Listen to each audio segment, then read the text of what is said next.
All right, here in section 2, we're going to continue to look at the French Revolution and at the two distinct phases that the revolution is going to go through. First, you have the liberal phase, and it's in the liberal phase where we see a lot of the ideals of the Enlightenment being implemented, and then there's much more radical phase, which is going to turn quite violent.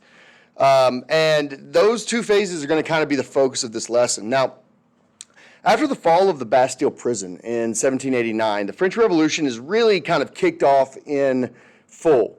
The delegates from the Third Estate, if you remember, that had pulled themselves away and gone to the tennis court and said, we're going to write a new constitution and all this stuff, right?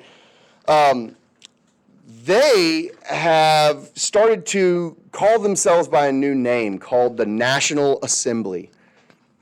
And so you had the Estates General before, and now the Third Estate has split off and created the National Assembly. And they're going to start implementing various pieces of legislation that will basically have at its heart these Enlightenment ideals of freedom and liberty.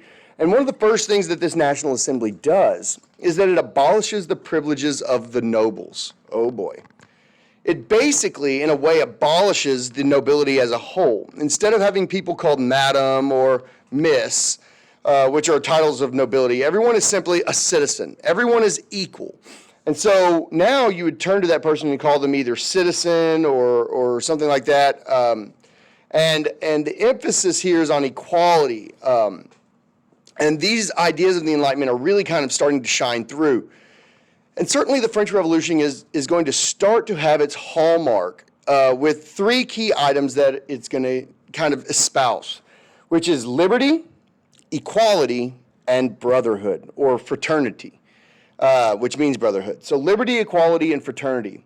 And French liberty, equality, and fraternity do really stand out as what these things are, the literal kind of ideologies of what the Enlightenment thinkers were kind of espousing.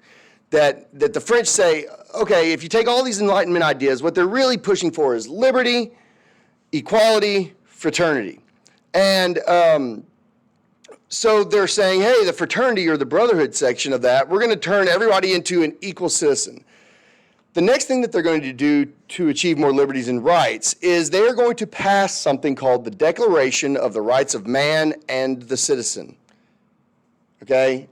Declaration of the Rights of Man and Citizen in 1789. And basically what this is, it's a list of natural rights that every male French citizen has. Now notice that these are only rights for men, which is why, a lady by the name of Eric de Go, I guess that's how you say that, this is going to start advocating to get some of these rights for ladies as well. But also, not just rights of man, but of citizen. So if you're a slave or, you don't have natural rights, right? So basically, if you're a white French male citizen, you're equal. Yay, equality for everyone as long as you meet very specific criteria, right? Which there seemed to be a lot of that going on in the 17 and 1800s. And you could practice your religion freely. You had the right to some free speech, a right to say how your taxes are spent, participating in the government system. And so they're really focusing on giving political rights to French male citizens. We also see the National Assembly passing the Civil Constitution of the Clergy in 1790. And essentially what this particular piece of legislation does, is that it destroys the power of the Catholic Church in France. And it's from that point forward, the priests are not going to be paid by the church, they're going to be paid by the state. And this is one way the French government is going to reduce the privileges of the first estate, which was the clergy. Now, they've gotten rid of the privileges of the nobles, the second estate, and when they abolished those privileges in 1789 and then give those to basically everybody, and then make the clergy paid employees of the state, they have basically taken this idea of fraternity and brotherhood and said, see, we're all equal now. There is no first estate, second estate, third estate. And if you remember back to that first lecture we did here, that those were really a problem. These social classes really were a problem. The way they solve it, maybe not the best way. They did, walk through the streets with people's heads on spikes. But, when in Rome, when in Paris.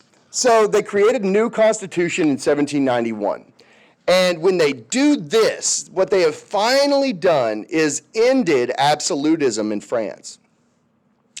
They took the tennis court oath. One of the things was, we're going to create a new constitution. And now they have finally done this. And it's done on the Enlightenment principles of liberty, equality, and fraternity. Now, in the liberal phase of the French Revolution, the real winners are the bourgeoisie, the upper part of the Third Estate. Not everybody else gains as much from this first part of the French Revolution. And so what we do see happening is that there becomes a counter-revolution emerging that is basically in response to these changes that the assembly is trying to create. And particularly, this counter-revolution is going to kind of center in Paris. And we have to be careful here, because, to generalize at least, but one could say that in looking at the other two estates, that the first and second estates don't really gain hardly any victories from the French Revolution, right? They basically lost everything that made them special, quote unquote, right? Not completely. I mean, you have to remember there were people in the first and second estate that did feel like the system wasn't working right, that did feel like they had more than they should have, and that the third estate should be taken care of better. But in general, the first and second estate don't really have that many. And so now this counter-revolution is really taking place by the clergy and the members of the nobility that are really upset that they've lost their privileges, because most of these privileges really resulted in power, right? They had power, and now they don't. And if you take power away from someone, it usually upsets them. And so now, instead of being, in charge of stuff, they're basically employees of the state. Who's the state? Well, the people that they had always had power over. So now, it's kind of a rags to riches for some people, and it's kind of a riches to rags for others to some extent. That's an extreme example, but we also find that there are peasants that are going to join the counter-revolution. And you're like, wait a minute. So you have the people who are the richest and the people who are the poorest all are going to be upset by this? Well, yeah, because guess what? The very poor people don't really get a whole lot out of this either, okay? And it becomes a very messy situation, especially out in the countryside. It leads to incredible potential for violence. And as these counter-revolutionaries want to kind of stop this liberal revolution that's going on, what we see happening is that the king is clearly not a real big fan of this liberal phase of the counter-revolution. Because remember, he has lost his absolutist powers. He has become a constitutional monarch, which he doesn't really like. He does try to initially get on the good side of the members of those who are leading the French Revolution. And you can kind of see an image of him here, and he's wearing, a revolutionary hat, right? This was kind of the hat that, like, if you had this hat on, it's like, oh, yeah, you get it. You're part of it, right? And so the king goes and he, gets him one of those hats. He's like, give me one of those hats, right?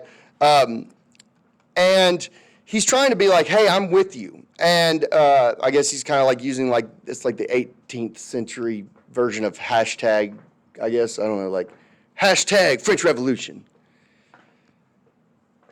Yeah. Instead, but then when he starts to see this counter-revolution happening, he's like, oh, well, I could go back to being an absolutist monarch. Great. Now, he starts to send messages to his wife's family in Austria. His wife is originally from Austria, so her family is there. Austria has wealth and money and an army.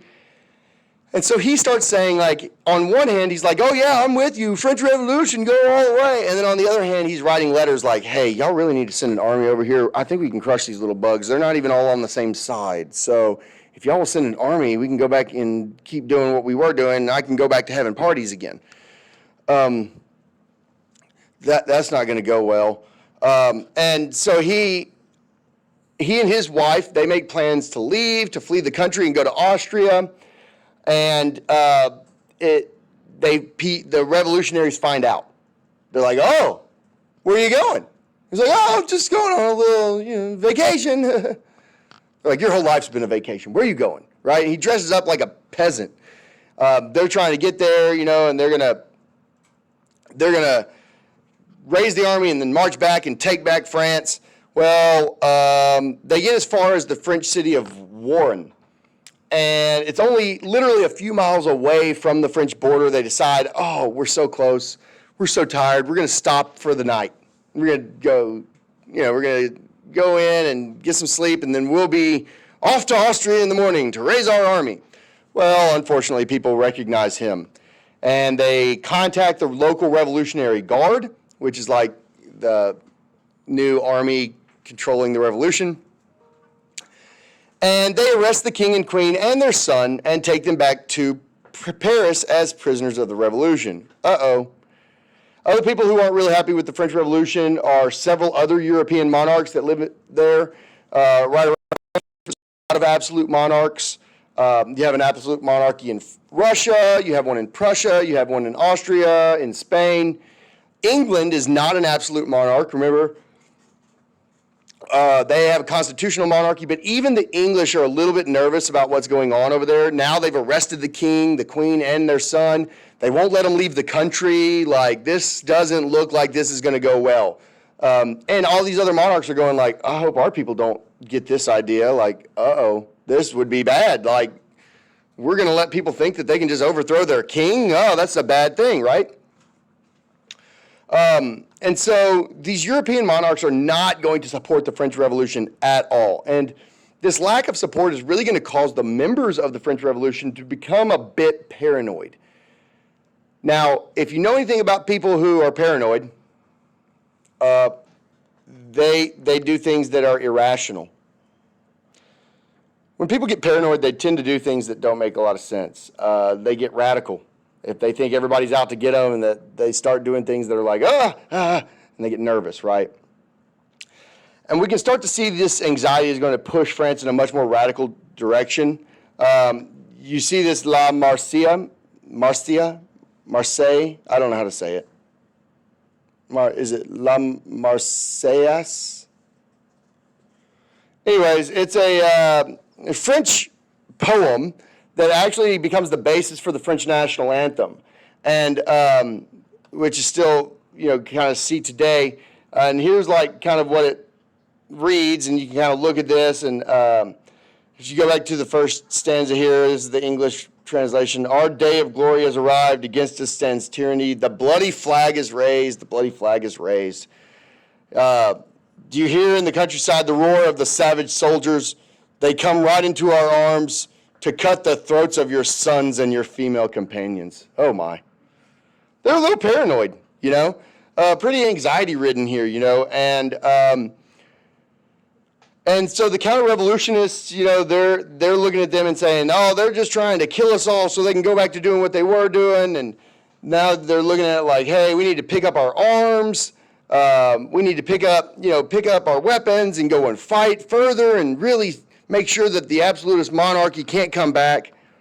The French begin to feel like they are under attack, that the revolution is under attack, and they're going to fight back against us. And this is why, in a lot of ways, the French start to move in a much more radical direction, starting in about 1792. And so as you read through, you can see that the fear is really, present in here. And they're talking about the idea that, these people, if we're allowed to let them, reestablish the absolute monarchy, they're going to return us to ancient slavery. They're equating losing the French Revolution with being returned to slavery. And it becomes really a rallying cry to fight against the counter-revolutionaries and against these foreign monarchies. Now, one of the causes that's really pushing France in a more radical direction is the fear that the counter-revolution is going to pull France into a civil war And they're afraid of foreign invasion from these other European monarchs who aren't pleased with the fact that King Louis is no longer an absolute monarch. And they're wanting something more radical to come out of it. So one of the groups within the French Revolution is a political group known as the Jacobins. And you need to know about the Jacobins, okay? Kind of remember that name. The Jacobins are not content with simply creating a constitutional monarchy.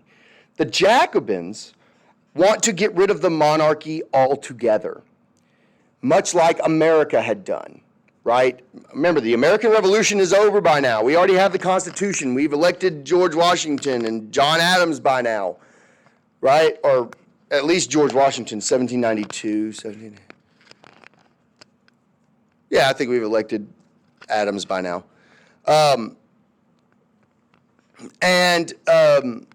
The Jacobins want to get rid of their monarchy together, create a republic where the people are in charge of the government completely, not the king.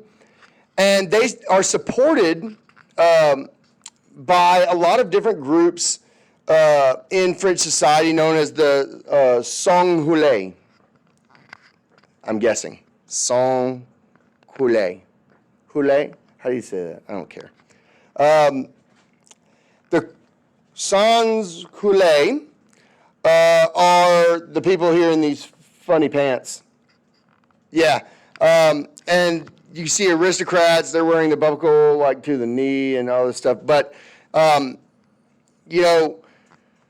these are, they wore these to kind of, show that they are not aristocrats, that they are supportive of the Jacobins, and that they want to have no king, and that they want more say in the government as well, and they want to create a republic. And so they're trying to push a much more radical direction for the French Revolution.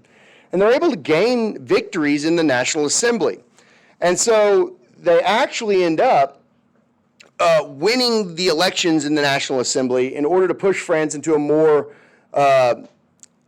republic direction. And they end up creating the first French Republic on September 22nd, 1792. And one of the first acts of the new Republican government, now remember, these are Republican people. They're pro-republic. They're anti-monarchy of any kind. The original French Revolution, liberal phase of the revolution, hey, let's keep the king in charge. Let's keep a king, but we're going to have a constitutional monarchy like England. These people are like, no. We're going to do this like America. Heck with that monarch. So the first thing that they do, very first order of business, they're going to put King Louis XVI on trial for treason and treason against the people of France. And of course, it's kind of a sham trial because it's already decided that they don't want a king anymore in France. And what is the one thing that if you don't want a king anymore, but you've got a king who you're basically saying, hey, you're not king anymore, but he's still just sitting there. You've already arrested him once trying to go and escape to get help to become king again. What are you going to do? Is this a real trial? No. They find him guilty, and they decide to execute him. And so the first major kind of government act is to commit regicide, which is a fancy word for saying they killed the king. They killed him. Straight dead. Now we can see some paintings of the executions of both Louis XVI and his wife, Marie Antoinette, who they were like, remember that lady who said, let him eat cake? Yeah. Eat this guillotine blade. Get you some. Uh-oh. Yeah, they're just going to, and this is the very beginning of what becomes a absolutely terrible moment in European history. They are executed a few months apart as being traitors to the state of France. It's a very extraordinary thing to kill a king for committing treason against his own country. We have seen this kind of happen before, correct? Where was the first place that we saw them doing this in Europe? It wasn't too long before this, right? No? Everybody don't remember the other country that killed their king? It rhymes with Schmingland. Yeah, England. Yeah, good job, everybody. England also killed their king. Y'all remember Charles? And he goes out there and he like does a prayer service and like says like, oh yeah, even at his death, he was like, I still answer only to God. Remember? And like he claimed the divine rights of king and they were like, yeah, dude, shut up, put your head down. And they killed him. Yeah? Okay, so anyways, absolutism has absolutely died if you are able to kill the king because the king is clearly not in control anymore. Because obviously it would be impossible for him to commit treason against himself because he is the country. You can't commit treason against yourself. That is not how they saw it. And so they literally like cut his head off and then like wave it over the crowd and people were like, like catching his blood. It was kind of crazy. Now we're really going to be in a radical direction. They execute both of them and it was bad. The death of King Louis XVI comes at the beginning of the Reign of Terror. This is a time when the Committee for Public Safety is in charge of the French government. Now, anytime a government creates something called the Committee of Public Safety, those people are not on your side. Those people are on the government side, right? Like, what was the organization that Biden created, and then it was such a big flop, and people got so upset? It was like the Disinformation Board. We're here to protect you from disinformation. You mean to censor us and only let us see what you want? Oh, you mean you're a propaganda arm? Oh, no. We're here to help you not get mired down in disinformation, right? Anytime that the government is kind of like creating an entire committee to say what you can and can't do, or, oh, we're here for you. It was Ronald Reagan that coined the phrase, like, yeah, I had to count it. The most dangerous 10 words in the English language, most 10 dangerous words in the English language. I'm here from the government, or I'm from the government and I'm here to help. That's dangerous. If they're from the government and they're here to help, they're not here to help you. Okay? Now, the person who led the Committee of Public Safety is a politician named Maximilien Robespierre. Yeah. Now, Robespierre had been part of the earlier liberal phase, but now he was a Jacobin. And so he thought that the early liberal phase did not go far enough, and he wanted the creation of a republic. So because there was some resistance on the part of the counter-revolutionaries and those foreign monarchs on the creation of the republic, Maximilien Robespierre thought that there needed to be a period of terror where those enemies of the revolution could be rooted out before the revolution could truly be secure. This is French Revolution McCarthyism here. So what he ends up doing is he institutes the draft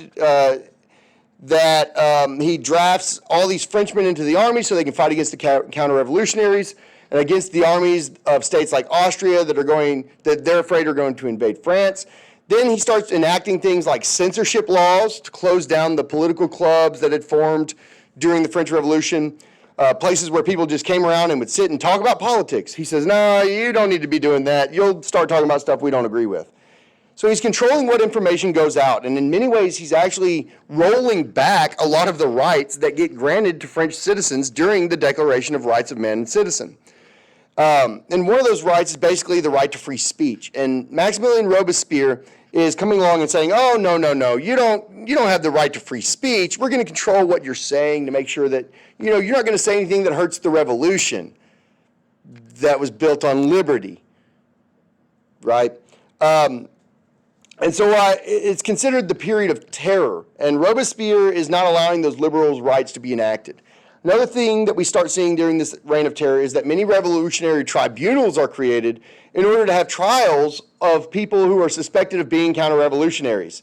So now, anybody who we think is saying something against what the dominant narrative is, we're going to arrest you and execute you. It's estimated that some 300,000 people were arrested on suspicion of colluding with counter-revolutionaries. Now, clearly, they're not all guilty, but what we see is that there's anxiety about the attacks on the revolution itself. It's causing people to spin out of control. And anyone who says anything remotely critical of the French Revolution or Robespierre himself will generally find themselves being picked up, thrown into prison, potentially having to come before these tribunals. And these tribunals don't follow due process of law, which is another right that the French citizens were supposed to have guaranteed by the Declaration of Rights in the Citizen, of Man and the Citizen. They were pulling people before them. The person looks scared. Immediately they say, oh, if you're scared, that must mean you're guilty. You have something to be scared of. That was the trial. Can you imagine going before a group of people who you knew was like cutting people's heads off left and right, and then being like, you're accused of committing a crime, and you're like, and they're like, oh, you're scared, must mean you're guilty. Guilty. Off to the guillotine. And again, it's estimated that around 17,000 people are actually executed publicly during the Reign of Terror, with another 10,000 people dying in prison. So these tribunals are getting, really unstable, politically speaking, during 1793 and 1794. Really messed up. In addition to presiding over the Committee of Public Safety, we also see that Robespierre was heavily involved in the efforts to secure French and in order to secularize French society. When the Republic is declared, this becomes day one of year one of the new French calendar. The French calendar has a 10-day week. Imagine that. I thought it was going to be, bad going to school for 5 days a week or whatever, but then, and then having 2 days off. Imagine attending like 10 days a week. You get like 3 weeks in every month, so a 30-day month. It means, it's very difficult to figure out when Sunday is to go to church. It's difficult to have religious holidays because, you're going from a 7-day week to a 10-day week. And this is done deliberately to try and pull people away from the Catholic Church and encourage them to become more secular in orientation. But Robespierre recognizes that religion does play an important role in people's lives. So he doesn't want them connected to the Roman Catholic Church. He does try to push them in the direction of worshiping reason. And so we see the development during the Reign of Terror of something known as the cult of the supreme being. And Robespierre organizes a huge festival where he encourages the people to come out and to have celebration of reason, right? And you start to see images here, this festival, a revolutionary family basically worshiping reason, whatever that means, as if it were a new god. And so basically, we see that the Reign of Terror not only suppressing some rights that were granted during the liberal phase, but also encouraging strong secularization. As it progressed, the Reign of Terror becomes quite evident that many people are being accused of treason who are being sent off to the guillotine are obviously not against the French Revolution, but they're simply just, political rivals. He doesn't want to share any power, so he's just going to kill everybody that, disagrees with him. And so this, again, starts to cause anxiety because people wonder how long it's going to be before he decides that they're a political threat, and they end up with their name on an arrest warrant. So they band together to stop this Reign of Terror in July of 1794. Robespierre had just come before the National Assembly, basically telling them that the next day he was going to be ordering a lot more arrests of counter-revolutionaries. Those who were scared that their names were going to be on the list said, hey, enough is enough. They sent their own soldiers to go arrest Robespierre and accused him of basically undermining the French Revolution. He gets arrested on July 27th of 1794. This was the 9th day of the month of Thermidor. And remember, new calendar. They renamed all the months and all the weeks, and this is why it's called the Thermidorian reaction. And so Robespierre's arrested, and you can see this painting. He gets shot in the face, and a bullet enters his jaw, completely destroys his jaw.